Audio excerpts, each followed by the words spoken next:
What is good, music lovers and television watchers? Welcome to No Alternative, Oswego's premier music review show. I am DJ Dash here, Oswego's busiest music nerd, and joining me for the first time as my co-host of this show, I have the wonderful DJ. It's Nate Hand. I have nothing really planned. I guess I'm the invisible hand, but let's roll with it. He is a very cool guy who listens to a wide range of different alternative music, and he's going to provide some really good insight into a lot of that music. So to start off tonight's show, let's do a quick rundown of some new albums that came out in the past couple of weeks. Starting off with some dream pop, we have Night Tapes with Portals/Polarities. The London-based dream pop duo has released their long-awaited debut album, creating lush soundscapes with dreamy lyrics that sound like what I could best describe as what showering at night feels like. Fans of dream pop, you'll also like No Scope, an album by a different dream pop band, LA's Crushed.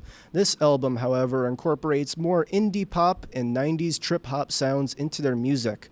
The song Starburn is a real highlight here. Moving on to some metal stuff, Dying Wish comes in slamming with their third album, Flesh Stays Together. Their beatdown hardcore sound, or chugcore as I like to call it, expands on this album with awesome chugging riffs and increased clean vocals. Boston technical thrash band Revocation really delivers with New Gods, New Masters. This stuff, wow, it really slaps silly. Their heavy and technical sound is once again an absolutely mental offering from these veterans. Speaking of metal, the highly anticipated sophomore release by black metal shoegaze band Agriculture, The Spiritual Sound, is out now. With a vast soundscape of loud, distorted darkness, this album's real. For fans of AFI, their new wave tangent continues with Silver Bleeds the Black Sun. Definitely a different style than their classic punk stuff, but not any less impressive. And for fans of Thrice, their new album, Horizons West, is out now. Speaking of which, up next we will delve into our first feature review of the night, a review of this new album by Thrice. No Alternative will be back right after this. If you like action, romance, Polly sister, if you're watching this, highbrow humor, surface is this. Floor. Minch did not legitimately put his head in the toilet. there's only one place to turn. No! Tune in to new episodes of Oh boy! only on WTOP. Look at the number of disasters in the U.S. Chances are every area will deal with some kind of emergency in the next decade. And between school, sports, and social lives, chances are you won't be with your kids when it happens. Will they know what to do? Ready.gov/kids has the educational tools and information to make the conversation easy. When the time comes, chances are they'll feel prepared, not scared. So talk with your family today.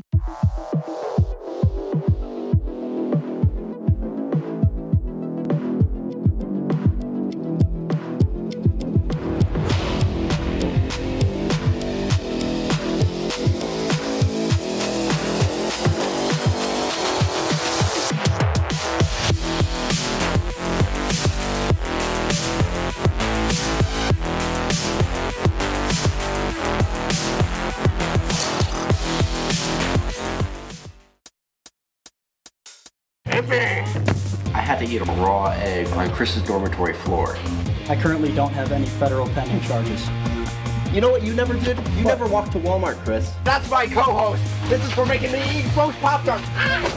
It's showtime, Chris. Come on. I want to be on the air for that. I got a couple things to say. No. Spin the wheel. Oh, you got censorship. Welcome back. Welcome back. Welcome back to...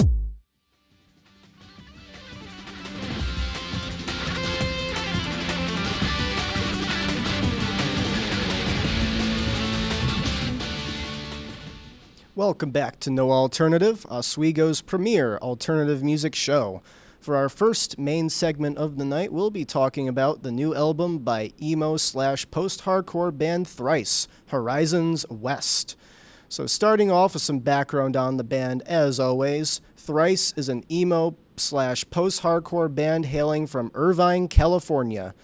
Their early albums, such as 2002's The Illusions of Safety and 2003's The Artist in the Ambulance, garnered significant attention for their utilization of heavy distortion, prominent lead guitars, and uncommon time signatures.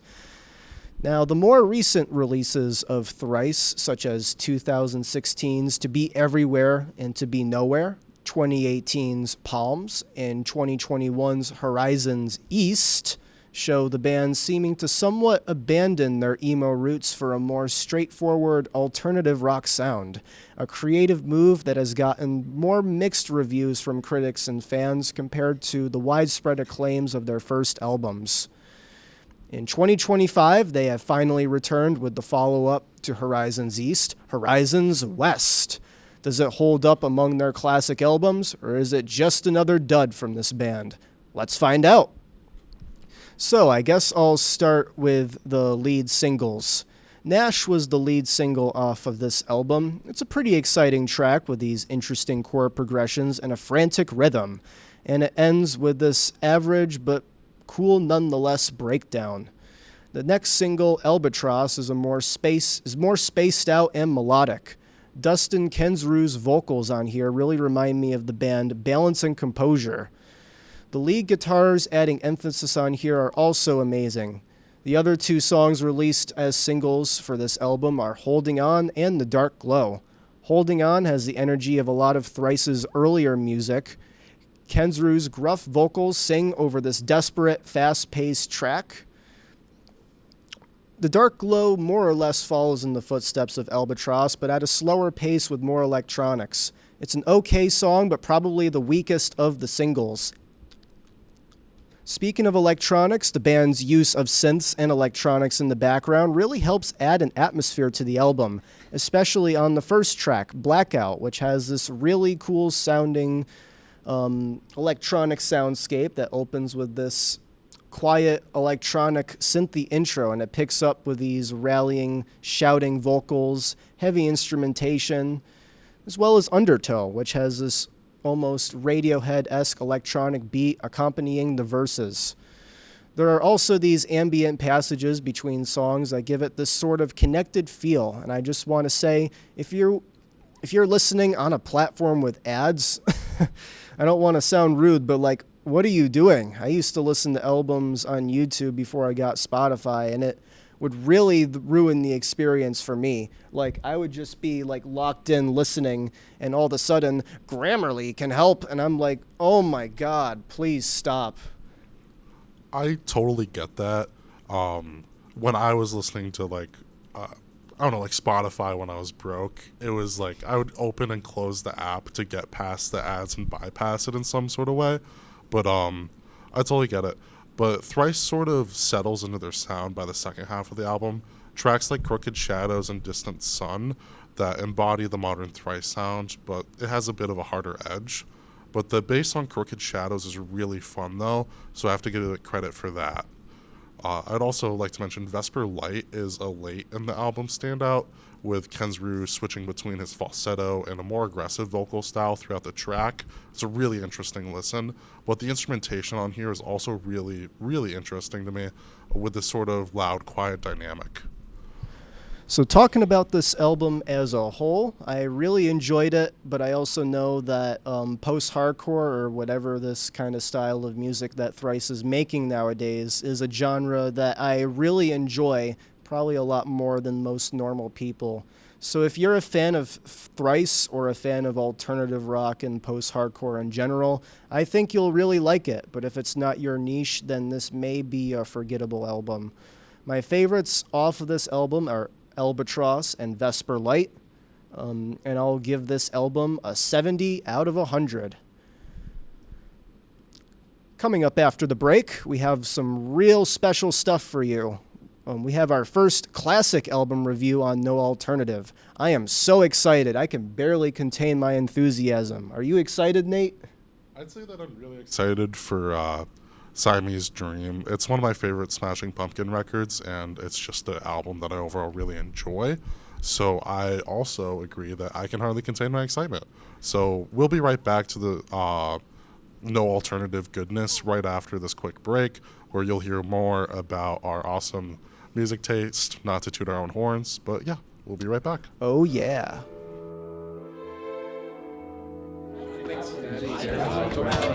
Get rid of all the questions.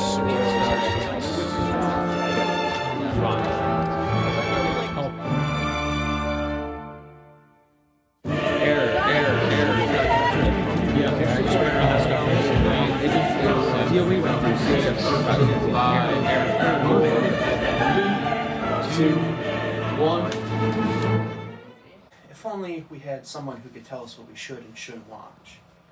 Well, do we have a show for you? Who are you? What are you doing in my bed? On Be Kind and Rewind, we will go through and review all your favorite movie franchises. And tell you which ones you should and shouldn't watch from the perspective of normal movie fans. Well, be sure to check out Be Kind and Rewind on WTOP 10.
Doing this together. Welcome back, music lovers, to No Alternative, Oswego's premier music review show. I'm DJ Dash. And I'm Nate, and we're going to be taking a look at the incredible song.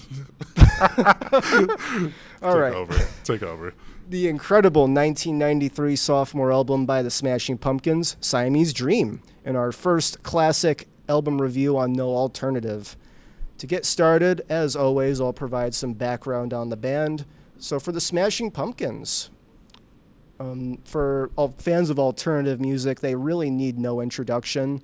They were formed in the late 80s in Chicago, Illinois, and in the early to late 90s, they had one of the most insane runs of any alternative rock act ever, featuring Billy Corgan on vocals, Jimmy Chamberlin on drums, James Iha on guitar, and Darcy Retzky on bass. In 1995, they dropped Melancholy and the Infinite Sadness, an ambitious concept album which included songs of all different genres and helped fuel the more progressive and heavier side of alternative rock. But 2 years before Melancholy, they released Siamese Dream, an album which many fans argue is still their masterpiece. And that is the album we're going to be talking about tonight. Getting into the track-by-track review, since this is a longer album than what we're used to covering, it's like 13 or 14 tracks, we're going to do things a little differently. Instead of going through each track one by one, we're just going to talk about some of the standout moments on the album, the stuff that personally really resonates with us. All right, let's start off with Cherub Rock, a thunderous opener with both a catchy melody and chorus. This song is perfect for any alternative rock playlist. Now, a fair warning here for those of you unfamiliar with the Pumpkins, you'll soon learn that Billy Corgan has a pretty interesting voice. It complements the Pumpkins' music well, but compared to actual good singers, it's not that great. Anyways, Today and Disarm are sort of the album's hit tracks. Today is a classic grunge masterwork that carries almost unparalleled emotional depth compared to other hit songs of its time. Disarm is more stripped down in comparison, albeit with a grand orchestral backdrop. The lyrics are still very introspective, much like today. The killer in me is the killer in you is one of the many Pumpkin lyrics that has resonated with me over the years. As someone who's struggled with mental health a lot, Billy Corgan's his lyric writing has it's been a real source of motivation, I would say. So anyways, Soma has this sort of floaty sort of space rock intro that builds into a heavy and impressive climax with fuzzy distortion and lead guitar just soaring into the stratosphere. Billy Corgan's lyrics continue to deal with complicated themes. I think for this song, it's about the end of a relationship or a toxic relationship. Man, you wouldn't believe what some bands do on songs that aren't like radio hits, right?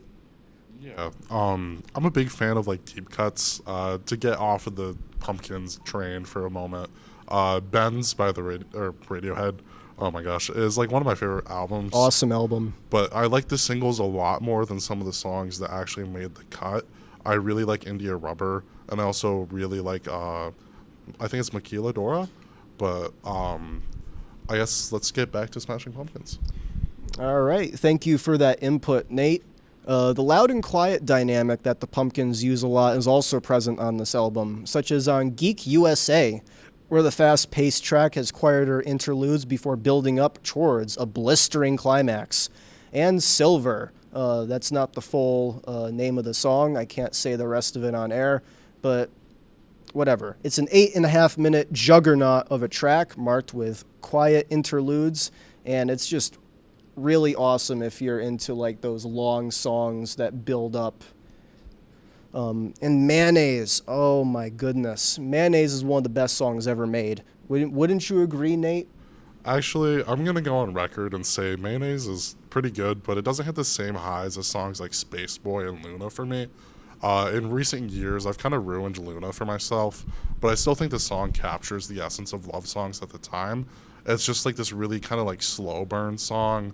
It's kind of great for yearning, but as a proud yearner, I can't yearn anymore to that song.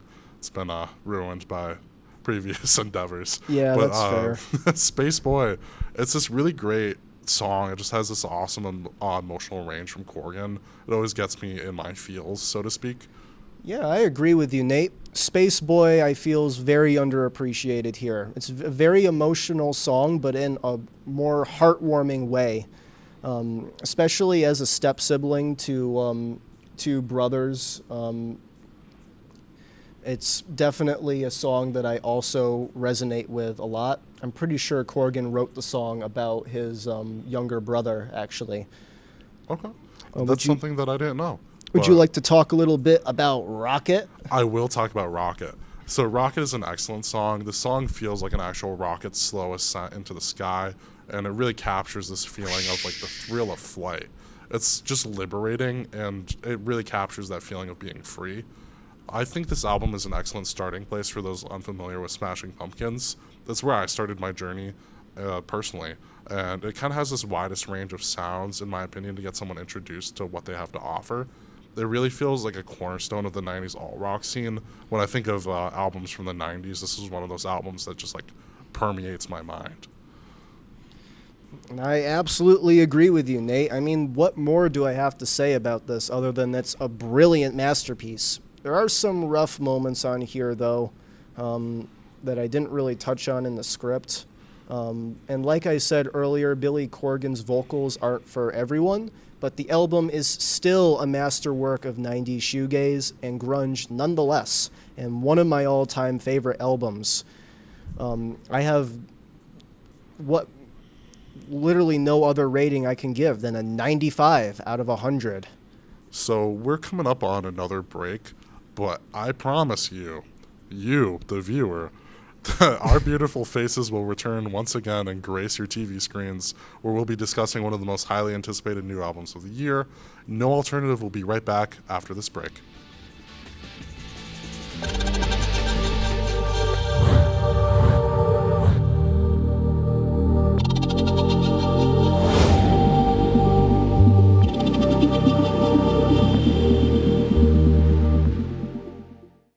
Say, President Stanley, whenever there's bad weather, who would you turn to? I'd turn to Storm Team 10. No, right but you've here. got to say it like this. Storm Team 10. Say it with me.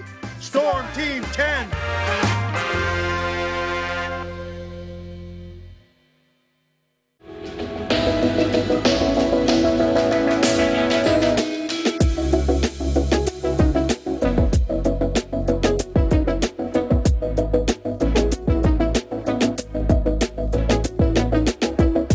If you like action, romance, Polly sister, if you're watching this, and highbrow humor, Surface is this? Floor. Minch did not legitimately put his head in the toilet. there's only one place to turn. No!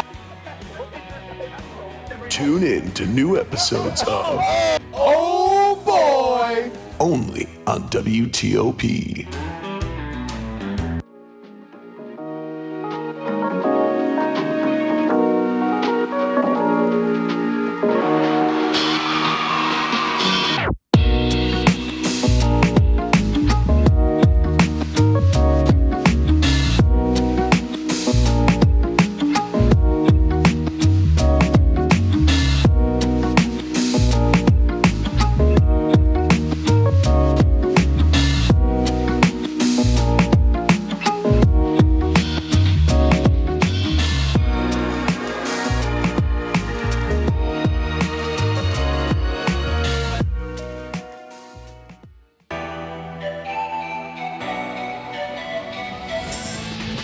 Back, Wonderful music lovers to No Alternative, Oswego's best, most awesome, and coolest music review show. I am DJ Dash. And I'm Nate, the Invisible Hand, and for this segment we'll be talking about the brand new album Getting Killed by Geese. I'm sure the title of the album alone will resonate with many Oswegonians. Getting Killed is the third studio album from New York City-based band Geese. The album is currently sitting around a 4 out of 5 on Rate Your Music, which is really high for a new release. So, just to talk about Geese for a little bit, the main critique that most people clamoring about the album online is that it feels like a sequel to the solo album that the lead singer Cameron Winter released at the tail end of 2024, that album being Heavy Metal.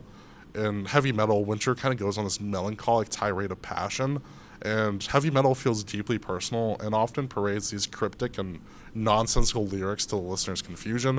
In my personal experience of listening to Winter and his solo work, I don't get a lot of the references, but it isn't inhibiting my enjoyment of the album or any of the songs.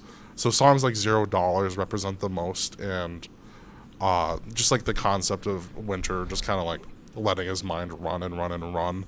And it's a really good starting point to familiarize yourself with the work of Cameron Winter. Man, that Cameron Winter solo album, Love Takes Miles, it sure is amazing. It's like an epiphany put into musical form. Pretty much, and Winter has been mentioned in a similar light as musicians like Tom Waits, Leonard Cohen, and Bob Dylan for his solo work. You kind of heard that with Dash's awesome vocal riff of Winter's hit song, Love Takes Smiles. But Getting Killed feels like an extension of Winter's solo career with Geese as his backup band. Like, it's like if Elliott Smith and Heat Miser, like if they still continued to perform after Elliott Smith's solo success, which is a real shame because Geese's previous work is brilliant in the sense that it was very much like its own thing. As a fan of both Geese and Cameron Winter, this album is fun to me, but some parts of the album really, really drag. The standout songs to me are Trinidad, 100 Horses, and Long Island City, Here I Come. Trinidad has this really nice bass line that permeates the track, with Winter essentially screaming his heart out with lyrics that are definitely not suitable for television. It's really amazing stuff here, but I wouldn't say that this is a really suitable song to put someone onto Geese for the first time. The song is a little too abstract, with the performance of the band being all over the place, but still kind of coming back together for the only part of cohesion, which is the chorus, which is the part that is not good for TV or any airplay, really. But 100 Horses, it's got some really great lyrics on there, and it focuses on a fictional general as this like law enforcer character who's cracking down on what's allowed in times of war. This is almost an attack on Winter's persona, and is more so a commentary on ideology. And my favorite track off the album, Long Island City, Here I Come, is one of the best I don't have a dad rock songs of the decade. It's got this cryptic sound to it where, like, if you didn't know what the band was experiencing at the time, you'd be like, what the heck is this? But it's such a good song with all these like religious and personal references. He talks about like I don't know, kicking down the walls of Jericho, and also like him having like a spiritual experience with Buddy Holly, and Buddy Holly telling him that he's like the next big thing to happen to rock. It's really interesting when you read into the lyrics. It's got a lot of personal references that put it on par with songs like 3D Country and Crusades off of Geese's sophomore record, 3D Country, and also Cancer of the Skull and Nina plus a Field of Cops from Winter's solo album Heavy Metal. So to add some of my own thoughts on the tracks, really I'm going to add my thoughts on the only track I've listened to off this album, Taxes. I think it's my favorite off this album because it's at this point still the only one I've listened to. I can't blame you.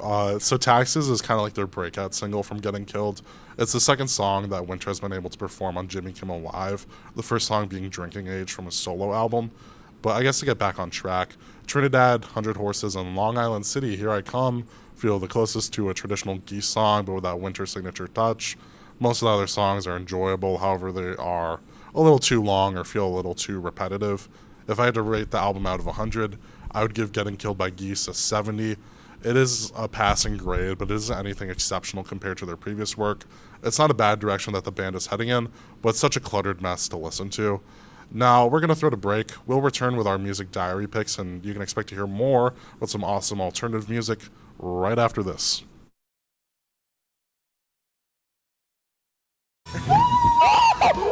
Romance. Polly, sister, if you're watching this, highbrow humor. Surface is this? Floor. Minch did not legitimately put his head in the toilet. There's only one place to turn. No! Tune in to new episodes of Oh boy! only on WTOP. Look at the number of disasters in the U.S. Chances are every area will deal with some kind of emergency in the next decade. And between school, sports, and social lives, chances are you won't be with your kids when it happens. Will they know what to do? Ready.gov/kids has the educational tools and information to make the conversation easy. When the time comes, chances are they'll feel prepared, not scared. So talk with your family today.